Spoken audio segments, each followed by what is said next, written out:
Friends আমি doctor Payel নিয়ে চলে এসেছি হেলদি টিপস অ্যান্ড টিপস। আজকের টপিক থাকবে হ্যান্ড ওয়াশিং। তার হঠাৎ মনে হচ্ছে হ্যান্ড ওয়াশিংটা কেন টপিক, হ্যান্ড ওয়াশিং দিয়ে কী হবে, হঠাৎ করে এই টপিকটা কেন রেখে নিচ্ছে?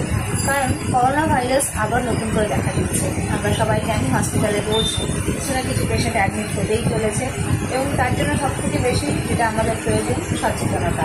কীভাবে আমরা আগেও করোনা ভাইরাসের থেকে রক্ষা পেয়েছি এবং করোনা ভাইরাসকে কীভাবে আমরা দূরে সরিয়ে দিতে পেরেছি সেটা তো সবাই জানে। এখন নতুন করে আলাদা করে বলার কিছু নেই, তাও আমি বলবো যে সব থেকে বেশি ইম্পর্টেন্ট জিনিস মাস্ক ব্যবহার করুন এবং সবসময় স্যানিটাইজার, হ্যান্ড ওয়াশ এগুলো করতে হবে এবং যতটা সম্ভব লোকাল গ্যাদারিংস থেকে দূরে থাকলে ভালো থাকতে পারবে। আজকে যে টপিকটা প্রথম বললাম হ্যান্ড ওয়াশিং। হ্যান্ড ওয়াশিংয়ের কিছু প্রসেস থাকে।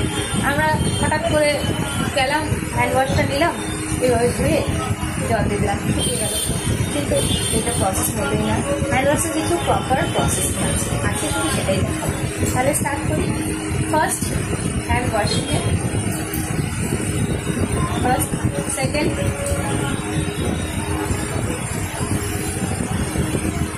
Third locking, fourth, fifth, finally hand wash and dry. आज के এটাই আমার শেখানোর ছিল কিভাবে আমরা হ্যান্ড ওয়াশটা করব।